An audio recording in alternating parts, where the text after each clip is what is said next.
오늘 말씀의 제목은 은혜 위에 은혜입니다.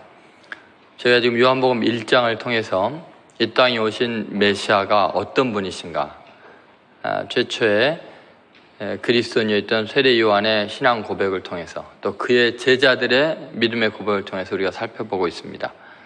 예수 그리스도를 통해서 우리에게 주시는 하나님의 놀라운 은혜, 그것은 정말 자격 없는 사람에게 주어지는 하나님의 큰 호의입니다. 도대체 하나님의 은혜는 어떤 것인가? 세상과는 얼마나 다른가? 우리는 어떤 은혜 속에 있는가를 오늘 다시 한번 이 강림절에 하나님의 큰 은혜의 의미를 깨닫는 시간 되기를 바랍니다. 팝의 디바라고 불리는 사람이 있죠. 휘트니 휴스턴, 여러분이 다 아실 것입니다. 전 세계적으로 1억 7천만 장이나 음반이 팔릴 정도로 유명한 사람입니다. 근데 그녀가 말년에 알코올과 마약 중독으로 또 가정이 불화하고 재정난을 겪으면서 48이라는 젊은 나이에 쓸쓸한 죽음을 맞게 되었습니다.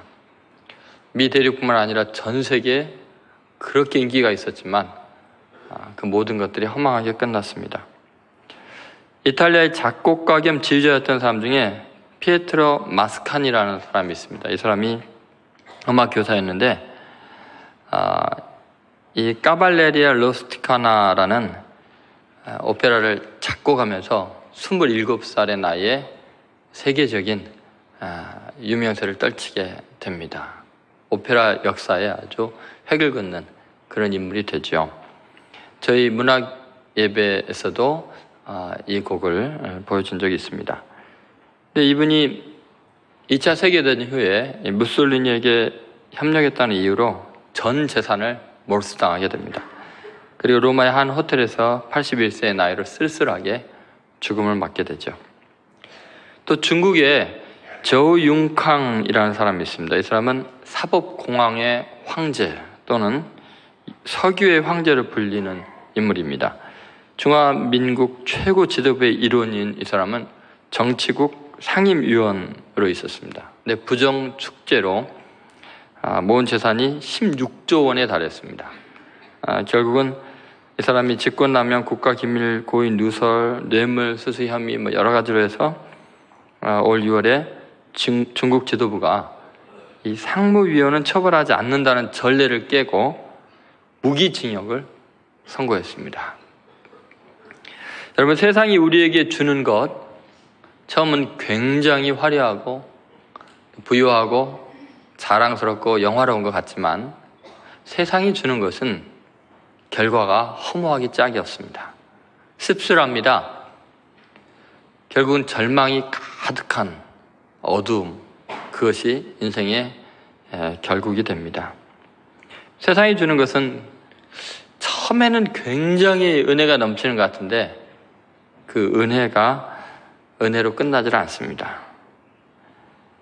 모든 사람이 부러워하는 것 같지만 저주가 가득한 인생으로 끝나게 되어 있습니다. 그런데 우리 주님께서 주시는 것은 세상이 주는 것과 같지 않다라고 말씀하셨습니다. 내가 주는 것은 세상이 주는 것과 같지 아니하니라. 어떤 면에서 다른가? 여러분, 세상이 주는 것과 우리 주님이 주는 것의 다른 점은 우리 주님은 은혜로 시작해서 더 큰 은혜로 우리 인생을 인도해 주신다는 것입니다. 은혜 위에 은혜, 그것도 충만한 데서 받는 은혜, 그것이 바로 주님이 우리에게 주신 놀라운 세계입니다. 이 강림절을 맞이해서 하나님의 은혜가 얼마나 우리에게 풍요롭고 위대하게 임하는지 오늘 말씀을 통해서 깊이 깨닫고 은혜 위에 은혜를 경험하는 복된 성도들 되시기를 주의 이름으로 소원합니다. 첫 번째는 은혜의 풍성함입니다. 한번 따라하세요. 은혜의 풍성함. 그러면 16절 말씀을 같이 봉독해 보겠습니다. 우리가 다 그의 충만한 데서 받으니 은혜 위에 은혜로라.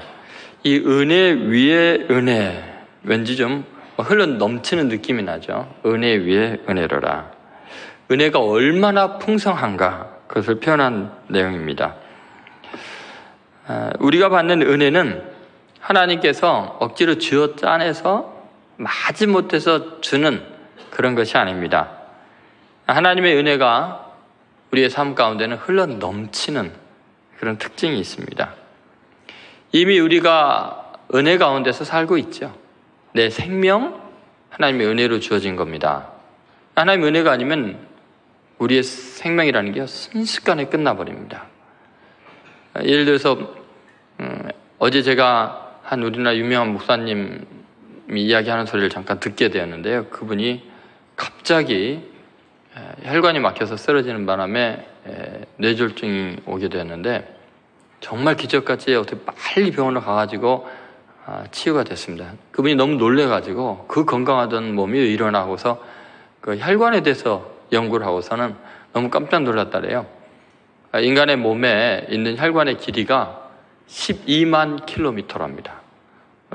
이 12만 킬로미터면 우리는 잘 감이 안 오잖아요. 그거 달려본 적이 없으니까. 근데 12만 킬로미터면 어느 정도냐면 지구가 한 바퀴가 한 4만 킬로 정도 된다 그래요. 그러면 이 혈관이 어느 정도로 기냐면 여러분 몸에 있는 혈관의 길이가 지구를 3바퀴를 돌 정도예요. 근데 그 혈액이 여러 가지 산소와 영양소를 공급하고 이산화탄소와 노폐물을 배출하는 기능을 하게 되는데 그 한 바퀴 도는 속도가 45초. 지구를 여러분 3바퀴를 도는데 45초가 되면 어떤 제트기가 그게 가능하겠어요? 그러니까 상상을 초월할 정도로 우리 몸은 신비 자체입니다. 근데 12만 킬로미터 혈관 중에서 어떤 거 하나가 막히면요, 그 실핏줄 같은 그런 것들이 막히면 뇌졸중이 온다든지 반수불수가 된다든지 그러는 거예요. 그러니까 여러분이 지금 이렇게 멀쩡하게 예배 드리는 것 자체가 은혜예요, 은혜. 하나님의 은혜 아니고는 순간적으로 생명을 잃어버립니다. 뭐 이뿐입니까? 중국 베이징에서 어마어마한 그 공해 때문에, 스모그 때문에 사람들이 살 수가 없어. 돈 조금 있는 사람들은 다 남쪽으로 뭐 공기 좋은 데로 도망갔다가 공기가 좀 맑아졌다 서 있으면 돌아온대잖아요. 저러다가 베이징이 그냥 그대로 고사당할까봐 두려운 생각이 들 정도입니다. 하나님께서 우리에게 맑은 공기를 주신 거 은혜 위에 은혜인데요. 공기 누가 돈 주고 사 먹는다면 여러분 어떻게 우리가 살겠어요? 물도 마찬가지고요. 아무리 별 재주를 다 부리고 비료를 많이 뿌리고 그렇게 과학이 발달했다고 해도요, 비가 계속해서 안 오니까 우리나라 어땠어요? 하지만 참담할 뻔했잖아요. 그 비가 잠깐 오는 것이 어마어마하게 큰 은혜입니다. 식물이 그렇고 광물이 그렇고 동물들이 그렇고 우리 주위에 있는 모든 것이 하나님의 은혜에 감싸 있는 거죠. 그럼 얼마나 큰 은혜 속에 있습니까? 그래서 이 은혜 위에 은혜라는 이것을 한 신학자가 이렇게 표현을 했어요. 바닷가에 가면 파도가 밀려오는데 한 파도가 쭉 밀려오고 나면 그 다음에 다른 파도가 오고 또 다른 파도가 오는데 그 밀려오는 것이 언제 끝날까? 지구가 끝날 때 끝나겠죠. 여러분, 하나님의 은혜는 은혜 위에 은혜가 계속 물밀듯 우리에게 흘러 넘치는 것입니다.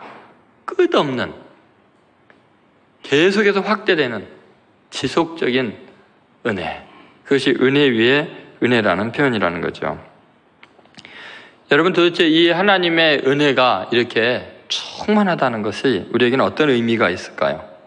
이것은요, 16절의 말씀대로요, 은혜의 수혜자가 정말 누구나 다 가능하다는 거죠. 여기 뭐 우리가 다 그의 충만한 데서 받으니 은혜 위에 은혜로라. 여러분, 창조주 하나님은 없음에서 있음을 가능하게 하는 분입니다. 무에서 유를 창조하시는 분이다 보니까 그분은 은혜에 있어서도요, 은혜 받는 대상의 상태를 초월해서 전혀 은혜 받을 자격이 없는데도 은혜가 넘치게 할 수 있는 그런 분입니다. 이 주님의 충만이란 만물을 충만하게 하는 거죠. 텅텅 비고 아무 자격이 없고 쓸모없는 인간을 은혜 받을 수 있도록 흘러 넘치게 부어주십니다.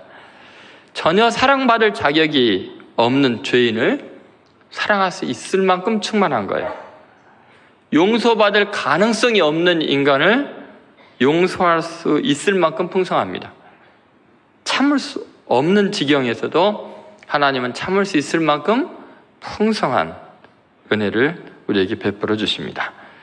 여러분, 우리는 어떤 은혜를 받고 있는가? 그것은 정말 내 자신의 상태를 초월한 풍성한 은혜를 받고 있다는 것을 믿으셔야 합니다. 예를 들어서 예수님께서 은혜를 베푸실 때 이 땅에 오셔서 도와주고 불쌍히 여겼던 사람들은 사실 은혜 받을 자격이 있어서 은혜를 베푼 건 아니에요. 왜냐하면 시각장애였던 사람 같은 경우도 눈 뜨고 나서 바리새인들에게 자기가 위험하니까 예수님을 고자질하는 그런 사람들도 있었어요. 시각장애뿐 아니라 38년 된 그 베데스다 목가 환자가 그랬죠. 근데 예수님께서 은혜를 베푼 사람들이 얼마나 훌륭한 사람들이었을까? 자격이 있는 사람들이었을까? 그런 우리는 착각을 하는데 오스카 와일드가 그의 단편집에서 그런 우화를 들었습니다. 어느 날 예수님께서 이제 길을 가십니다. 길을 가다가 한 술 주전뱅이를 만났어요. 가만히 보니까 예수님께서 은혜를 베푼 사람이에요. 내가 너 구원하지 않았냐? 왜 이렇게 술에 취해 있느냐? 그랬더니 그가 이렇게 말합니다. 예수님, 제가 예전에 저른발이일 때는 다른 사람의 동정을 받아서 동정하면서 먹고 살 수 있었는데 예수님이 다리를 고쳐주는 바람에 누구도 나를 불쌍히 여기지 않으니까 능력도 없고 실력도 없고 먹고 사는 게 힘들어서 예수님이 원망스러워서 술로 이렇게 세월을 보내고 있습니다. 예수님이 얼마나 마음이 아팠겠어요. 그래서 좀 더 길 가다 보니까 한 창녀가 타락한 삶을 살고 있는 거예요. 아니, 너 현장에서 내가 너를 용서해주고 긍휼히 여기고 구원해줬는데 너 왜 이렇게 사느냐? 그녀가 하는 말이 예수님께서 저를 구원해 주셨지만 빠져나온 이후에 너무너무나 살 길이 막막했습니다. 너무 외로웠습니다. 아무도 나를 인간적으로 대해주지 않습니다. 그래서 다시 돌아갈 수밖에 없었습니다. 그리고 예수님을 원망하는 거예요. 세 번째는 한 불황자를 만나는데 이 불황자가 만나는 사람마다 막 두들겨 패고 아주 행패를 부리는 거예요. 그래서 너 예전에 내가 너 눈을 뜨게 해주지 않았냐? 너 왜 이렇게 사냐 했더니 예수님 왜 내 눈을 뜨게 해갖고 더럽고 치사한 이런 세상을 보게 하셨습니까? 내가 분이 나서 이 악한 세상 참을 수가 없어서 이렇게 제가 망가지고 있습니다. 왜 내 눈을 뜨게 하셨나요? 그런 이야기를 했다 그래요. 여러분, 은혜를 은혜로 받지 못하면 그 은혜의 풍성함을 경험하지 못하면 은혜 속에서도 타락할 수 있습니다. 여러분, 하나님의 은혜는 사실 우리는 자격이 없는 죄인일 때 우리에게 주어졌다는 것을 잊지 않아야 됩니다. 그 은혜가 얼마나 풍성한가 한번 생각해 보십시오. 미국 루이지애나주에 미국 최대의 흉악범 수용소가 있습니다. 미국 남부의 알카트레즈라고 불리는 루이지애나 주립교도소입니다. 앙골라라고도 불리는데 이곳에 한 5천 명의 흉악범들이 지금 있기 때문에 여기에는 특별히 가석방이라는 것이 전혀 허용되지 않습니다. 너무 흉악범들이라. 환경이 굉장히 열악하다 합니다. 학대와 야만성이 가득하고요. 죄수자끼리 하도 많이 싸우고 그래가지고 죽어나가는 시체들이 많고, 그렇게 죽어나가면은 그냥 싸구려 판자에다 넣고 미시강 한쪽 제방 구덩이에다가 그냥 대강 장례식도 하지 않고 묻어버리는 그런 지경이었습니다.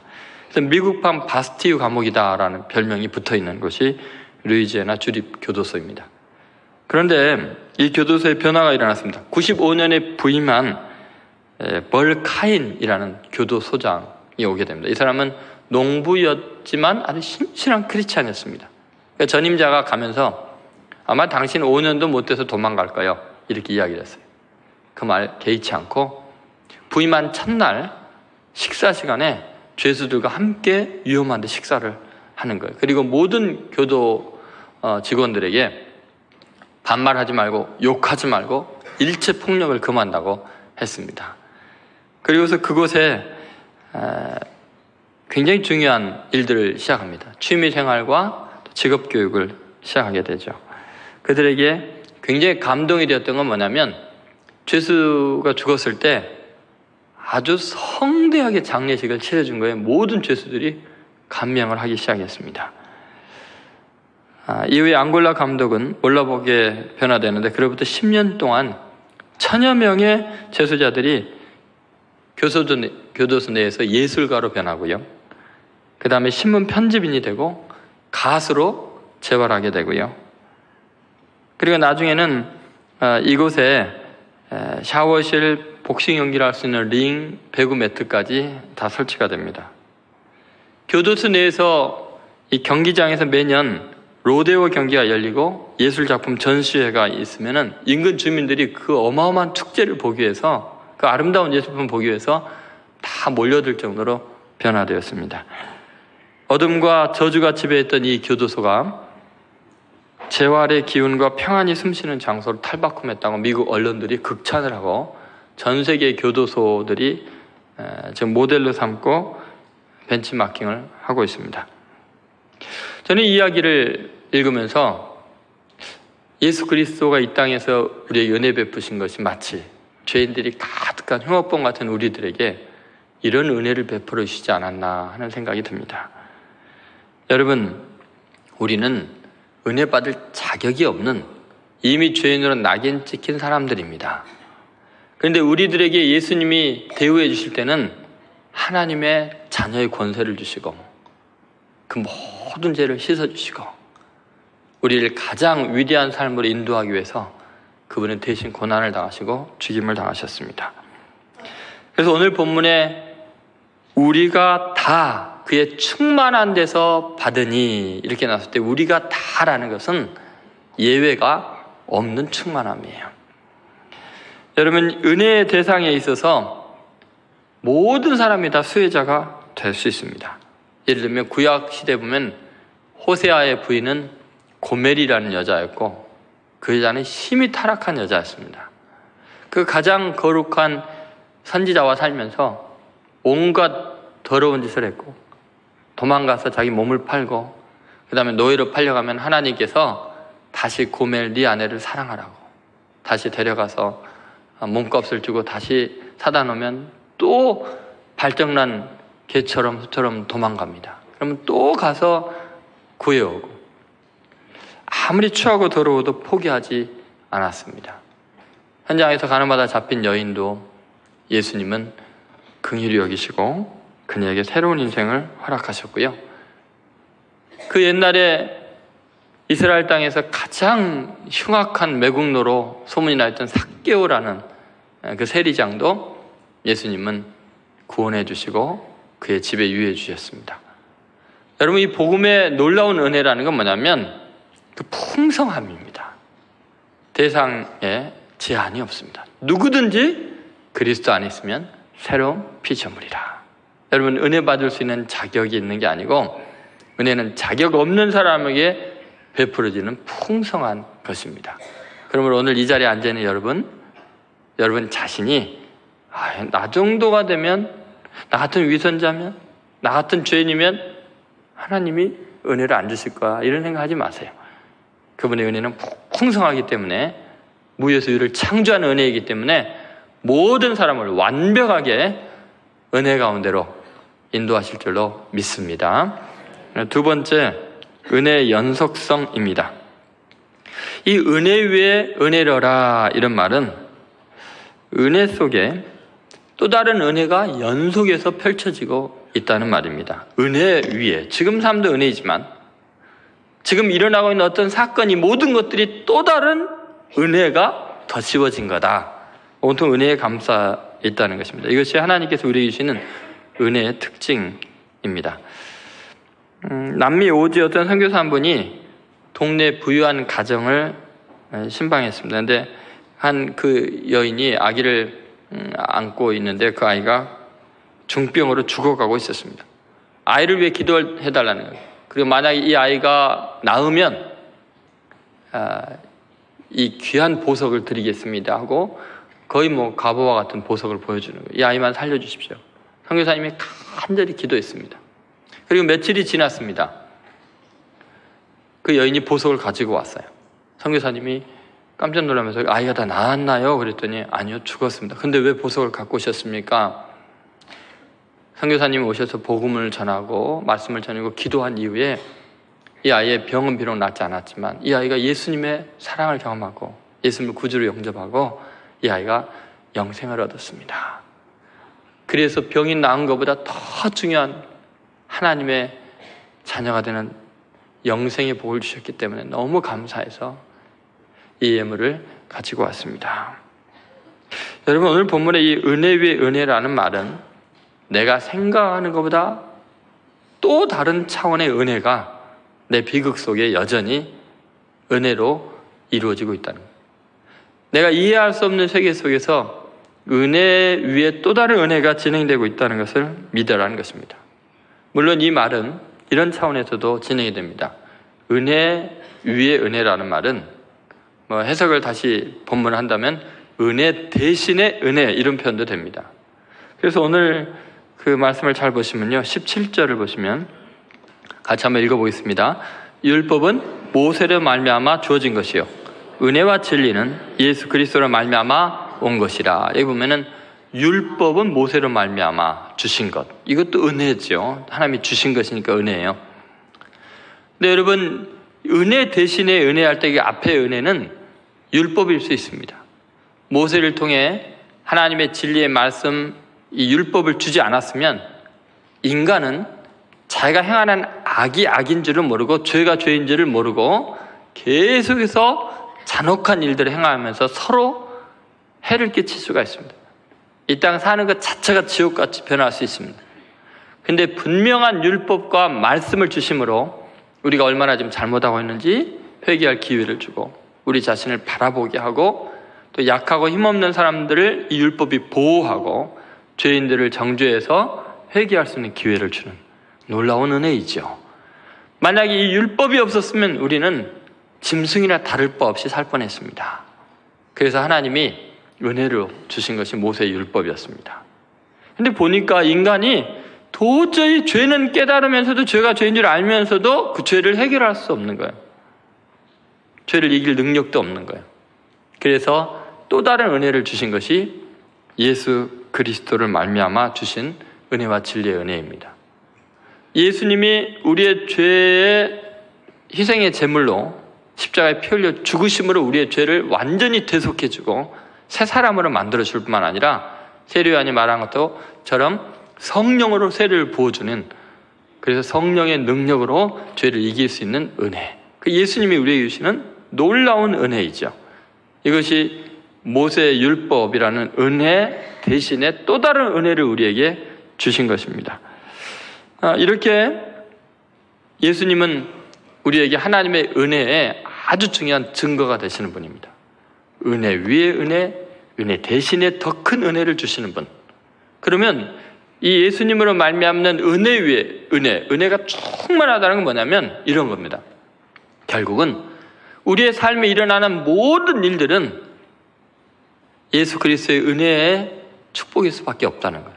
왜냐하면 하나님께서 자기의 외아들을 희생의 제물로 내어줘서 구원할 만큼 우리를 사랑하신다면 지금 일어나는 모든 일은 이해가 되건 안 되건 하나님의 은혜라는 것을 믿을 수 있게 됐다는 거예요. 그냥 일어나는 모든 일이 이해가 안 되지만 이건 은혜다 받아들일 수 있어요. 왜냐하면 하나님이 자기 외아들이 희생해서 우리를 구원할 만큼 우리에게 은혜 베푸시는데 지금 일어나는 일이 저주겠냐는 거예요. 우리를 구원하려고 그렇게 애를 쓰셨는데, 이걸 이해하기 쉽게 제가 유대 문학에 나오는 한 이야기를 들려드리겠습니다. 엘리야와 자크난이라는 랍비가 길을 가고 있다가 밤이 되니까 한 가난한 농부의 집에 들어갔어요. 워낙 가난해서 먹을 게 없는데 남아있는 한 조각 빵과 우유로 극진히 대접을 하고 이 가난한 농부는 너무나 미안해하면서 안방을 내어주고 자기네들은 부엌에서 쪼그리고 부부가 자는 거예요. 근데 그 집에는 자기 자식처럼 귀하게 여기는 유일한 재산, 가장 사랑하는 소가 하나 있었는데 그날 밤에 소가 죽은 거예요. 아침에 일어나니까 소가 죽어 있으니까 통곡을 하면서 우는데 엘리야와 자크난 랍비가 위로해주고 길을 떠납니다. 얼마나 마음이 아프겠어요. 그 다음에 또 하룻길을 가다가 밤이 되었는데 엄청난 부자 상인의 집에 들어가게 됩니다. 아주 구두쇠가 이름 말할 수 없는 구두쇠인 거예요. 빵 조각 하나 하고 물만 주는 거예요. 그리고 잠자리가 없으니까 헛간에서 자든지 말든지 알아서 하라고. 그래서 헛간에서 잠을 자려고 누워서 보니까 벽이 허물어져 있는 거예요. 그래서 엘리야가 벽을 이렇게 보니까 좀 고쳐져야겠다는 생각이 들어서 그 다음날 아침에 일꾼을 불러다가 자기가 일당을 주고 그 벽을 다 수리를 해주고 메꾸어주고 그리고 간 거예요. 자, 그날 랍비가 화가 나가지고 아니 자네 지금 무슨 짓을 하는 건가? 그 가난한 농부의 집에서는 그 소가 죽는 것을 우리가 어쩔 수 없었고 지금 이렇게 지독한 구두쇠인 이 못된 상인에게는 오히려 자네 돈을 들여서 담을 고쳐주는 게 말이 되는가? 하나님이 이렇게 공평하신 분인가? 막 화를 냈어요. 그런데 엘리야가 자네 진정하게 내가 사연을 이야기할 테니까 들어보게. 지지난 밤에 자네는 몰랐지만 하나님의 죽음의 사자가 그 가난한 농부의 집을 방문했다네. 사실은 그날 밤 그의 아내의 영혼을 하나님이 데려가기로 했지.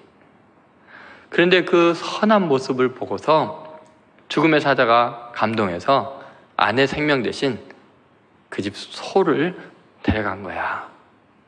그리고 그날 밤에 내가 부잣집에서 이렇게 헛간에서 보다 보니까 무너진 담 틈이 약간 별빛에 반짝여서 가까이 가서 보니까 그 담 안에 어마어마한 금덩이가 잔뜩 있잖아. 그래서 혹시 그 부자가 그 담을 고치면 금덩이 발견할까봐 내가 싹 덮어버렸지. 여러분, 우리들이 생각할 적에 이해 안 되는 상황들이 있을 수 있습니다. 여전히 하나님은 옳으십니다. 여전히 은혜로우십니다. 만약에 그 가난한 농부가 나중에 소문을 들었더니 그 엘리야와 작그난이 부잣집 담을 다 고치고 갔더라 하는 소리를 들으면 서운해서 못 살 거야 아마. 이럴 수가 있는가. 그러나 여러분, 우리가 기억해야 될 것이 있습니다. 내가 이해하지 못한다고 내 삶에 하나님의 은혜가 없는 거 아닙니다. 현실의 답답함 때문에, 무지함 때문에 우리는 하나님의 깊은 차원, 높은 차원의 은혜를 모를 뿐입니다. 나는 내가 기대하는 은혜가 있지만 하나님은 그 은혜 위에 은혜가 있는, 지금은 저주인 것 같지만 그 또한 또 다른 은혜 위에 은혜, 차원 높은 은혜가 우리 인생에 진행이 되고 있는 겁니다. 여러분, 현실의 난해함 때문에 고통이 느껴지겠지만 지금 받은 은혜를 대신하여 더 좋은 은혜가 여전히 나를 감싸고 있다는 것을 믿으시기 바랍니다. 예수님이 우리에게 보장해 준 게 바로 이 은혜 위에 은혜입니다. 그러므로 여러분, 하나님은 한 가지를 잃게 하시고 만 가지를 주실 수 있는 분입니다. 율법 대신에 사랑의 독생자마저 아낌없이 희생할 만큼 우리를 사랑하시는 하나님을 믿으시고, 이 독생하신 주님이 아기 예수로 우리에게 오시는 것은 은혜 위에 은혜를 확증하기 위해서 우리에게 오셨다는 것을 꼭 믿으세요. 하나님의 은혜는 다함이 없습니다. 연속성이 있습니다. 그 은혜 안에서 어떤 시련 속에서도 주님께 감사하고 기쁨으로 승리하시기를 주의 이름으로 소원합니다. 세 번째, 은혜의 근원입니다.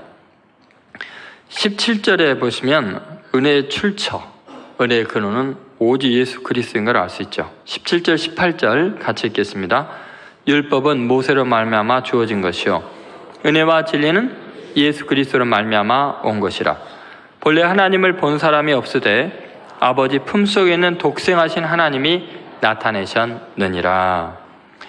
여러분, 본래 하나님을 본 사람이 없다는 것은 우리 속에는 하나님의 은혜를 받을 자격이 있는 사람 아무도 없다는 거예요. 하나님의 얼굴을 볼 사람이 없어요. 그런데 오히려 아버지 품속에 있는 독생하신 하나님이 우리에게 다가오셔서 은혜를 받게 한 거죠. 그래서 은혜와 진리는 예수 그리스도로 말미암아 왔다, 이렇게 이야기합니다.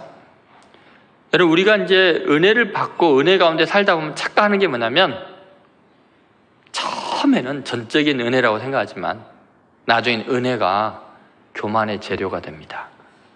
하나님이 나를 이렇게 감싸주고 나에게 선대하시는 이유는 눈꽃만큼이라도 나에게 남보다 훌륭한 면이 있고 내가 그래도 교회 봉사 열심히 했고 내가 정말 주님을 사랑하기 때문이지 라고 은혜에 자꾸 잡스러운 것이 끼어들어가기 쉽습니다. 은혜 위에 은혜, 은혜를 시작해서 나중에 자기의 의가 그 은혜를 대체하는 경우가 있습니다. 근데 성경은 뭐라 하냐면 은혜와 진리는 예수님으로 말미암는 거지 인간으로 말미암는 게 아니라는 거예요. 모세의 율법, 그 하나님의 법을 잘 지키고 완수하고 헌신적으로 살았기 때문에 은혜를 베푸는 게 아니라 예수님으로 말미암아서만 우리에게 은혜가 주어진다. 이것을 이야기하고 있습니다. 그러면 여러분 우리가 잊지 않아야 될 것은 은혜 위에 은혜라는 말은 지금 처음도 은혜이고 끝도 은혜만 남아야 한다는 거예요. 벤자민 워필드가 그런 말을 했습니다. 은총이란 받을 자격이 없는 자에게 공짜로 내려지는 하나님의 호의다 그랬어요. 여러분 받을 자격이 원래 없던 사람을 하나님께서 호의로 은혜를 베풀어 준 거예요. 그러면 끝까지 은혜를 받았으면 나는 은혜로 산다. 그렇게 인정을 해야 되는데 은혜를 받고 살다 보면 잘 되잖아요. 성공하잖아요. 그리고 변하잖아요, 사람이. 그러면 그때부터 은혜는 있고 자기의 의만 남을 가능성이 많습니다. 이건 기독교가 아니고 불교나 유교입니다. 여러분 우리는 처음부터 끝까지 은혜 하나만 남아야 돼요. 내 삶의 전체는 은혜 위에 은혜, 이것이어야 돼요. 이걸 어떻게 이해할 수 있을까요? 옛날 비르가라는 고대 왕국이 있었습니다. 거기에 데이먼이라는 지혜롭고 자비로우면서 용모가 뛰어난 젊은 왕이 있었습니다. 근데 이 데이먼 왕이 어느 날 시골 길을 가다가 아주 빼빼 마르고 추하고 냄새나는 집시 소녀를 하나 발견했습니다. 자비가 많은 이 왕이 너무 불쌍해갖고 이 소녀를 데려다가 여관에서 깨끗하게 목욕을 시키고 향수를 뿌려주고 옷을 입히고 음식을 대접하고 그리고 그녀를 데려다가 한 성에 거주하게 해주고 그녀에게 어마어마하게 많은 하인들과 재물을 주었습니다. 그리고 놀라운 약속을 해주었는데 내가 내년 1년 후에 다시 너를 찾아올 텐데 그때 너가 수수께끼를 하나 맞추면 너를 데려다가 영원히 내 왕비로 삼겠다. 그런 거예요. 정말 놀라운 약속이죠. 그런데 왕이시여, 도대체 그 질문이라는 게 어떤 것입니까? 힌트를 좀 주시기 바랍니다. 그거 간단한 건데 그거는 내가 너에게 이렇게 사랑을 베푸는 이유가 뭐라고 생각하느냐? 네, 1년 후에 올 테니까 그 대답을 해보거라. 1년 동안 왕은 계속해서 선물을 보냈고 절기마다 정말 갖가지 아름다운 것들로 사랑을 표현했습니다. 그리고 이제 1년이 기한이 차서 왕이 왔습니다. 그랬더니 그녀가 막 달려나오면서 왕이시여, 제가 그 답을 알고 있습니다.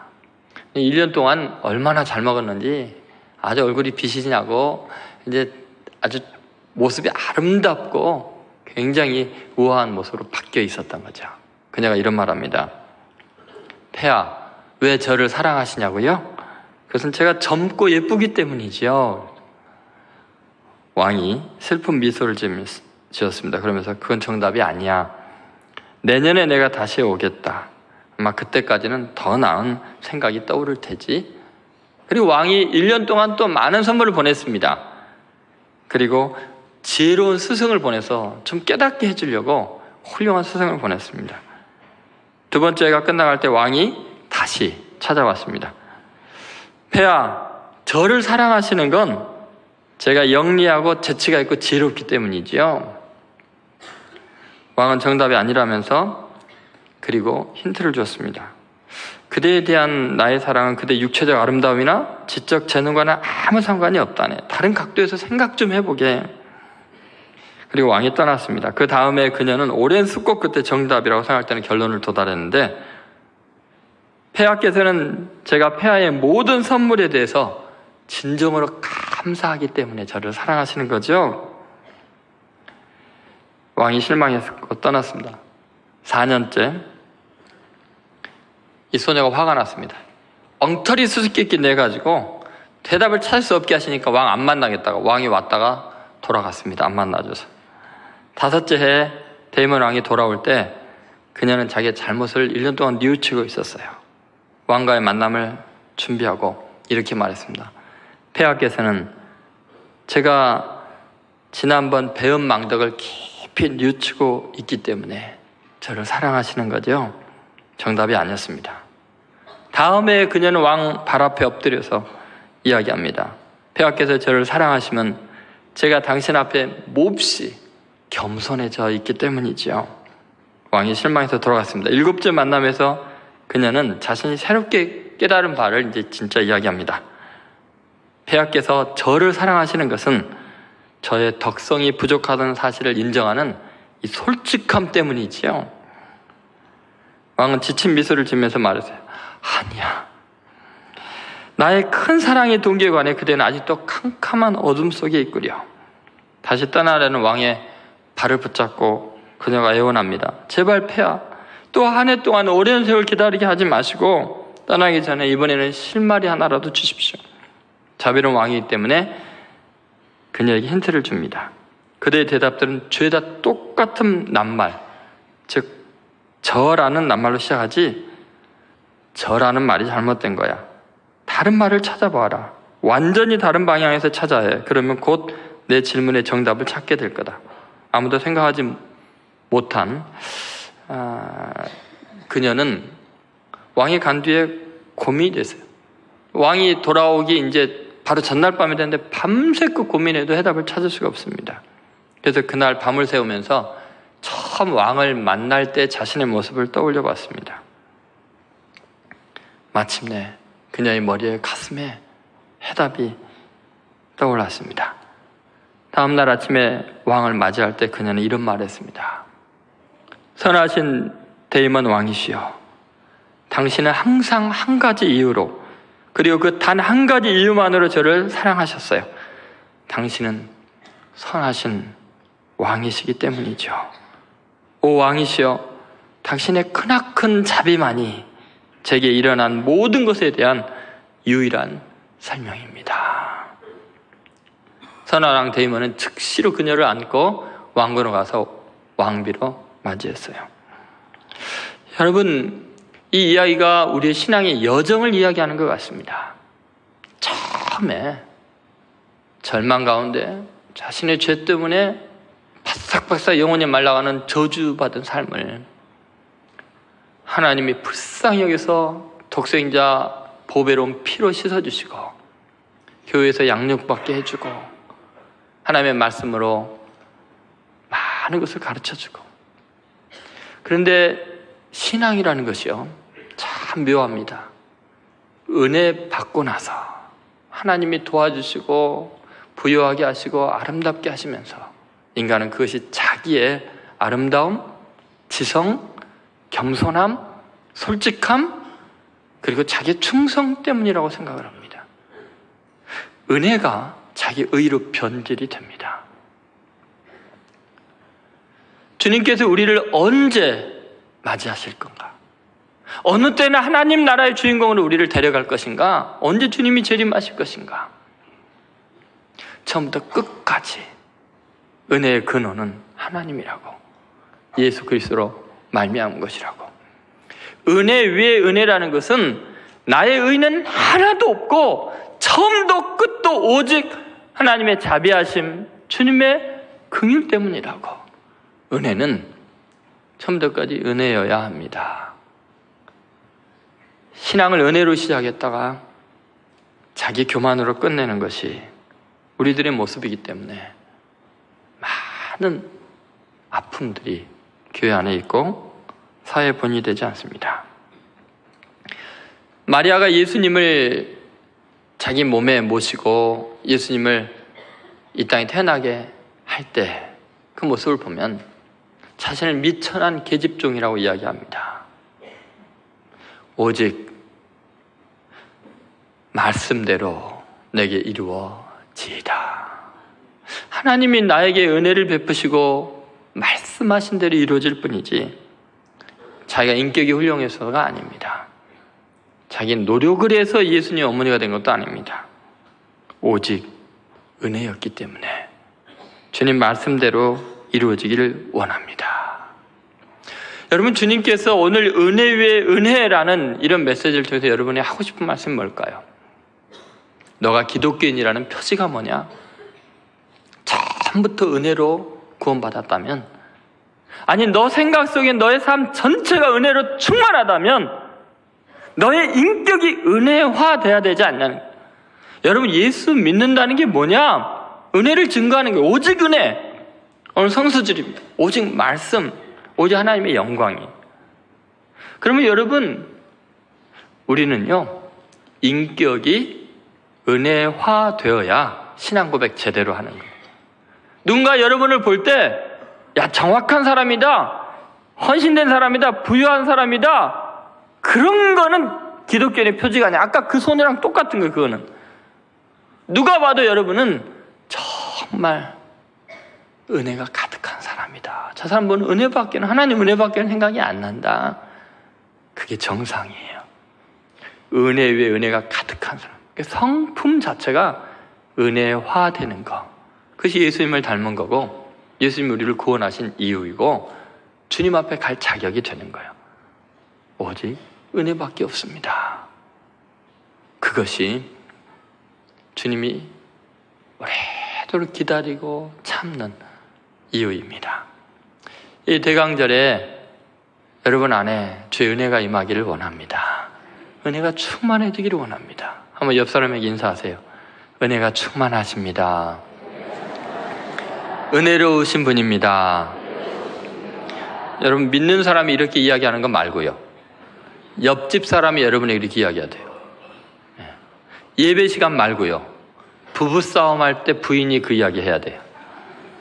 친구와 싸울 때, 자녀들이 못된 짓 하고 어머님 앞에, 아버님 앞에 고백할 때, 은혜 위에 은혜입니다. 이 정도가 돼야 돼요. 한국 교회를 생각할 때 믿지 않는 사람들이, 와, 교회는 정말 은혜가 가득하다, 그래야 될 거예요.